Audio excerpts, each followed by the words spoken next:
I think there's maybe there are definitely some good schools out there, but I think some of the mistakes, at least in my opinion, that I see being made in education is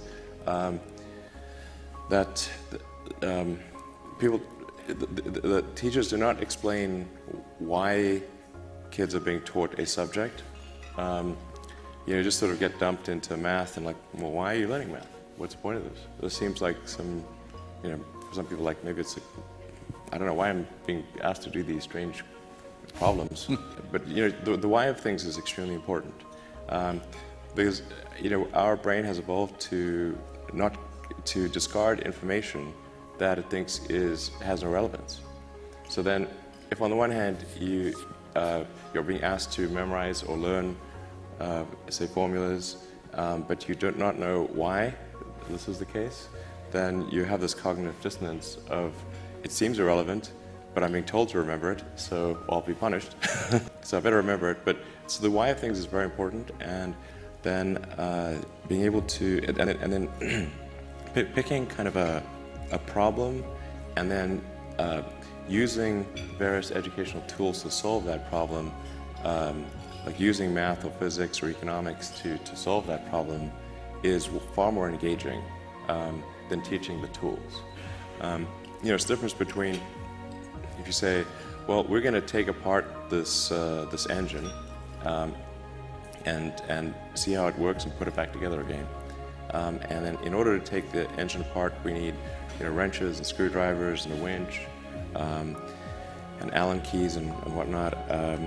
And then in the course of solving the problem of taking the engine apart and putting it back together, you learn about wrenches and screwdrivers and all the tools that you need. And then now you understand the relevance. This is why wrenches are important. Whereas if you had a class on wrenches, why does this not seem that great? So tying it to solving a problem is, I think, very powerful for establishing relevance and getting kids excited about what they're working on, and having the knowledge stick.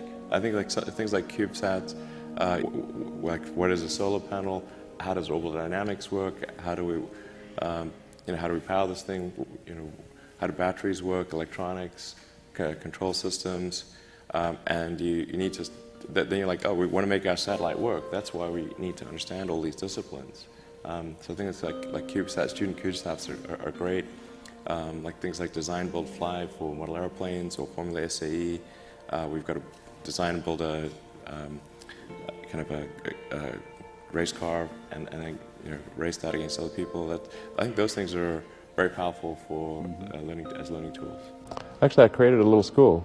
It's called Ad Astra, which means to the stars. That's maybe a bit different from most other schools, is that there aren't any grades. There's no like not grade 1, grade 2, grade 3 type of thing. I'm making all the children go in the same grade at the same time, like an assembly line. Because some people love English or languages, some people love math, some people love music, and they have different abilities at different times. It makes more sense to cater the education to match their aptitudes and abilities. I think that's one principle. Another is that it's important to teach problem solving, or teach to the problem, not to the tools. And then a very important thing happens, which is that the relevance of the tools becomes apparent. Well, I just didn't see that the regular schools, they weren't doing the things that I thought should be done, like, those two principles, they weren't adhering to those principles. So I thought, well, let's see what we can do. Maybe creating a school will be better. And I actually hired a teacher from the school they were at, who also agreed with me that there was a better way to do it. It seems to be going pretty well. The kids really love going to school. I think that's a good sign. I hated going to school when I was a kid. It was torture. So the fact that they actually think vacations are too long, they want to go back to school. There's no need even to have a college degree, or even high school. If somebody graduated from a great university, that may be an indication that they will be capable of great things, but it's not necessarily the case. If you look at, say, people like Bill Gates or Larry Ellison, Steve Jobs, these guys didn't graduate from college. But if you had a chance to hire them, of course, that would be a good idea. Yeah, okay. So, it's just looking just for evidence of exceptional ability. And if there's a track record of exceptional achievement, then it's likely that that will continue into the future.